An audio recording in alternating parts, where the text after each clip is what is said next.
Kengkoy Anime TV.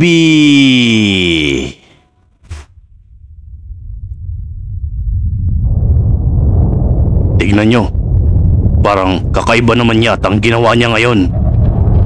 Mukhang nagkalit niya ng gusto si Peyton, kaya ganyan na lang kalakas ang ginamit niyang kapangyarihan para talunin ang gumagamit ng kadena. Tama ka. Masyado yata siyang nainsulto sa kalaban niya ngayon. Ngayon ko lang nakita ang ganyang kalakas na kapangyarihan ni Peyton. Muntik na tayo ron.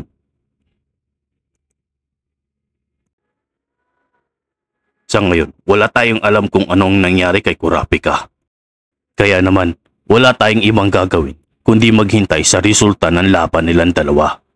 Master, sa palagay mo ba, nakaligtas si Kurapika sa ganong kalakas na kapangyarihan? Kung hindi lang dahil sa kapangyarihan ni Noob, siguradong wala na rin tayo. Tama ka, nakatakot ang kapangyarihan na yun. Kaya naman, iniisip ko kung paano makakaligtas si Kurapika sa ganong kapangyarihan. Kurapika. Pero yung huminahon ka.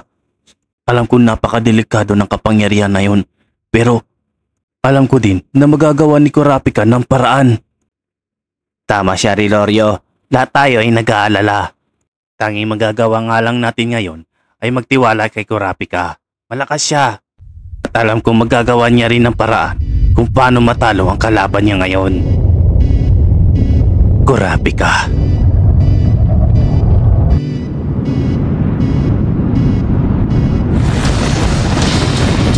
Hoy, ikaw na may pulang mata. Sabihin mo kung paano mo nakakayanan ang napakatinding init ng kapangyarihan ko.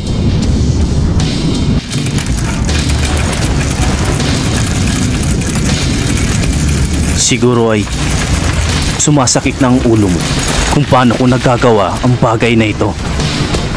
Paano ka nakakatagal sa matinding init na ito na wala ka man lang baluting na gawasanin? Di maaari. Kaya among ipaliwanag ko sa iyo ng dahan-dahan para nang sa ganon, hindi na sumakit ang ulo mo bago kita tapusin. Makinig kang mabuti, hindi ko na to uulitin pa. Bakit ganon? Hindi nawawala ang rising sun ko pero hindi ako makapagpalabas ng nen. Ito ang dahilan kung bakit hindi ako nasusunog sa napakatinding init na kapangyarihan mo. Ang Holy Chain.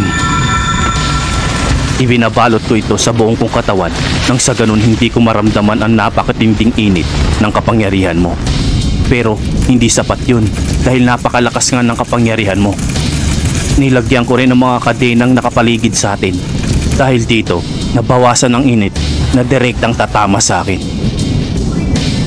Mayabang. Una pa lang, ito na ang plano ko.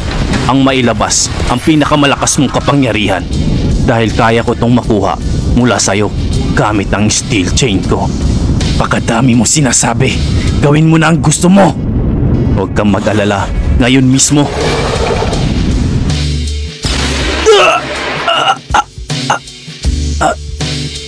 Hindi. Ano ito? Mga alaala. Magpasalamat ka dahil ikaw ang kauna-unahang pinaggamitan ng kapangyarihan kong ito. Sa wakas, masusubukan ko ito sa isa sa pinakamalakas na gumagamit ng nen. Pupuntiryahin ko ang mismong isipan ng paggagamitan ko ng kapangyarihan na to at hahanapin niya sa alaala mo ang kapangyarihan na gusto kong makuha na mismo ang magtuturo kung paano ito gamitin. Nagagawa kong gumamit ng 100% lahat ng uri ng nen. Dahil sa Emperor Time.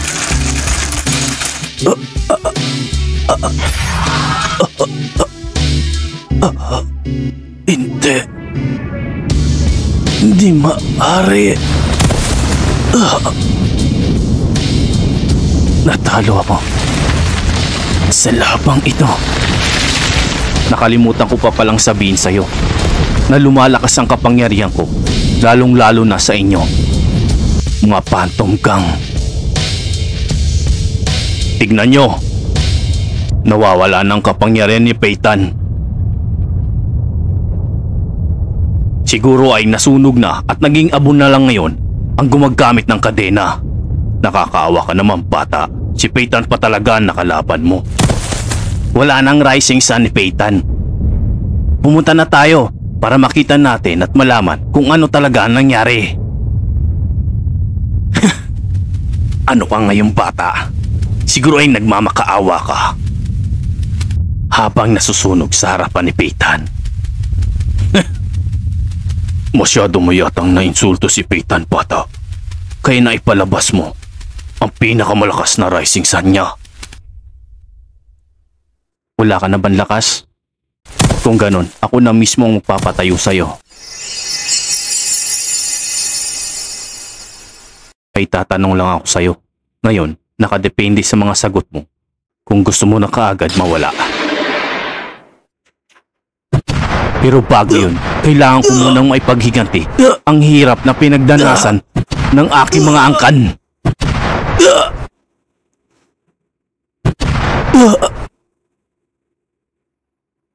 Ngayon sumagot ka. Saan napunta ang mga pulang mata na kinuha nyo? Isa pa, nasaan ngayon ang iba mo pang mga kasama? Wala akong ibang sasabihin sa'yo na kahit ano, wala kang makukuha sa aking impormasyon kung anong ginawa namin sa mga pulang mata.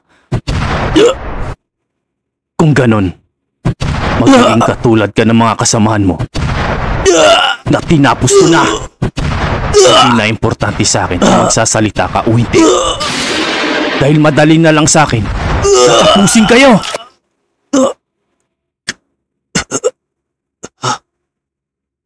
Tuko. Tulad ng sinabi ko, hindi na kita pipilitin kung magsasalita ka o hindi. Dahil sa pagkakataong ito, mas gusto na kitang tapusin na kaagad sa pamamagitan ng judgment chain ko.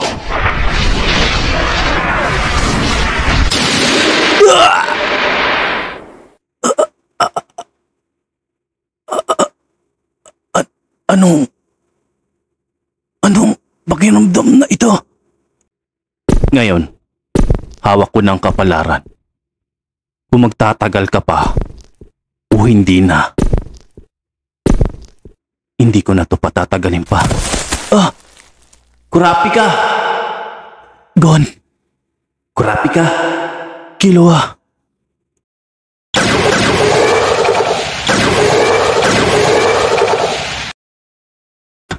Nga Phantom Gang. Paanong nangyari ito? Di ko akalain.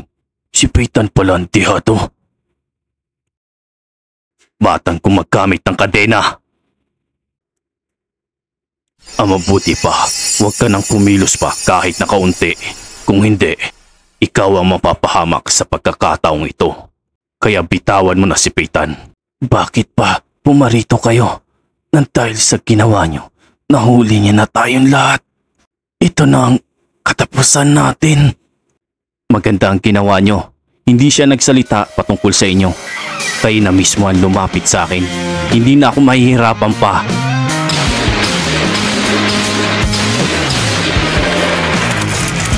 Kalaing mahuhuli ko kayo sa hindi inaasahang pagkakataon.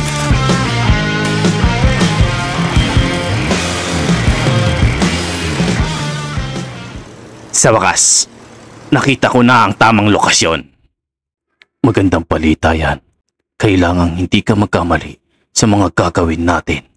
Hindi pwedeng masayang ang bombang yan. Opo, mahal na prinsipe.